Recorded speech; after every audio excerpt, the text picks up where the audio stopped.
On this edition of UMTV News, we'll bring you the latest on Harvard's rejection of the Trump administration and how the federal government has responded to their actions. Plus, construction is underway in Coconut Grove as part of an effort to modernize the area. We'll tell you how one small business is being impacted by these changes.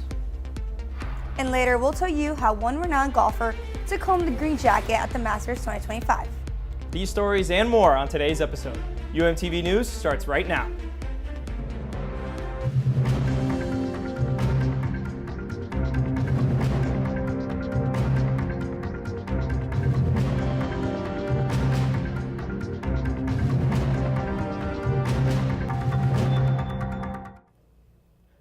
Hello and welcome to this edition of UMTV News. I'm John Stanley.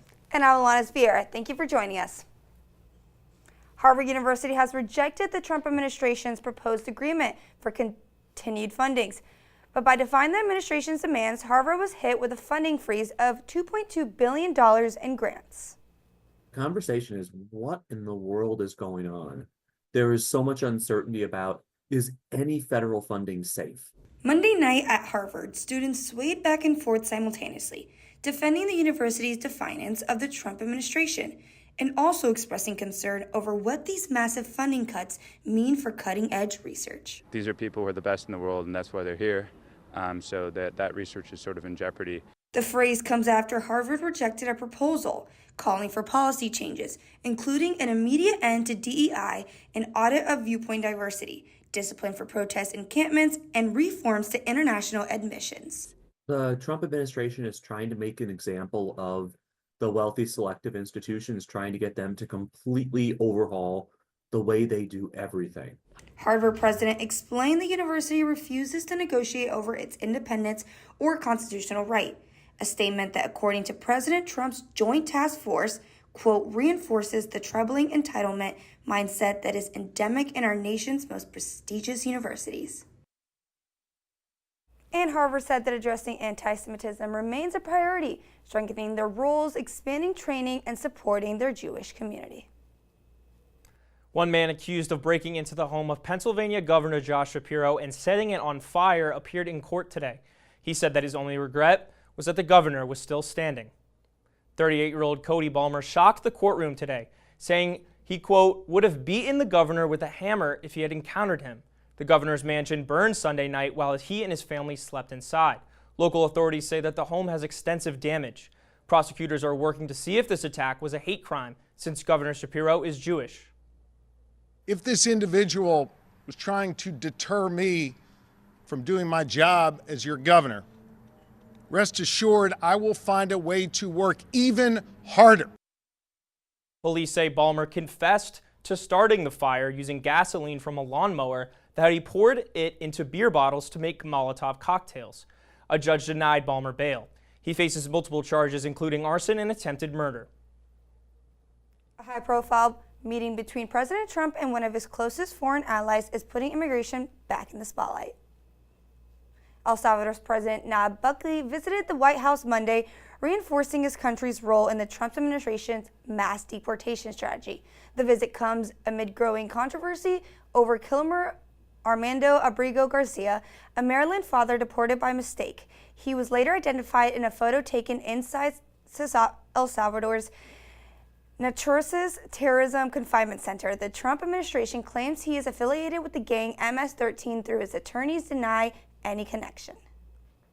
The city of Coconut Grove has been seeing ongoing redevelopment for years, leading to the relocation of small businesses. Allie Litzinger joins us live to tell us more. Allie?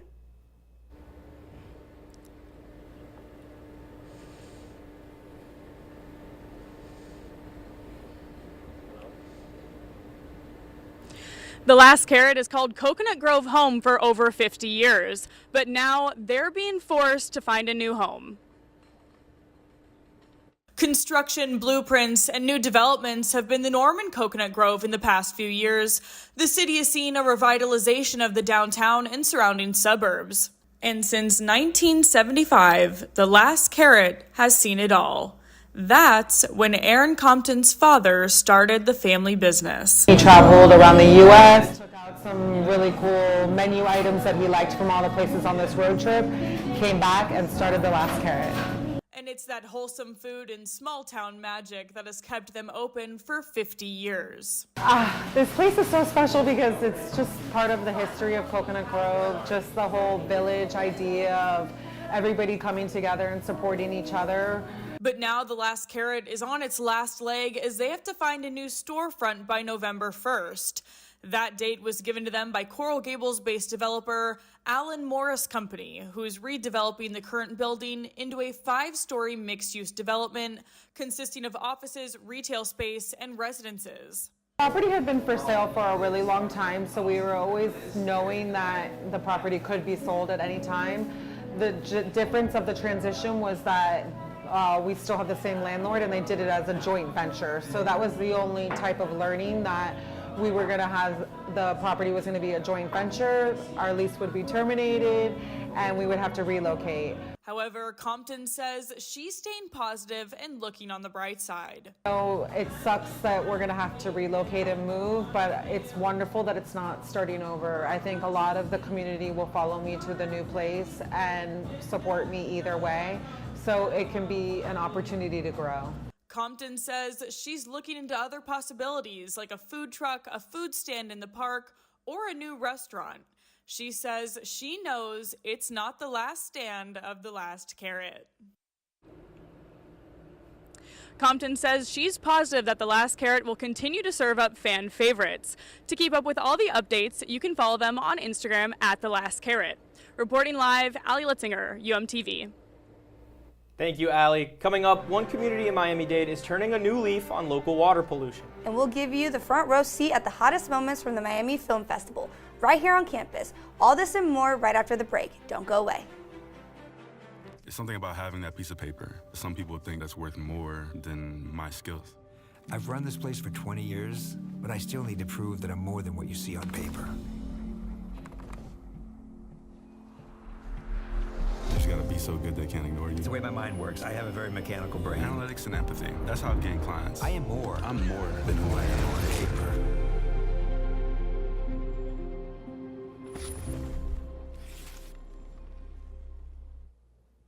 One South Florida scientist is working with plants in a very unexpected way by floating them on water. It's all part of a new initiative to help clean up our local waterways. Quinn Davidson joins us live with more on the project, taking root, literally. Quinn? In the village of Pinecrest, not far from UM's campus, there are now 5 new floating flower islands. Now, these are tackling a nutrient pollution problem in the lakes and canals in the area. And it's all part of this project that is aimed to help this before the runoff reaches Biscayne Bay.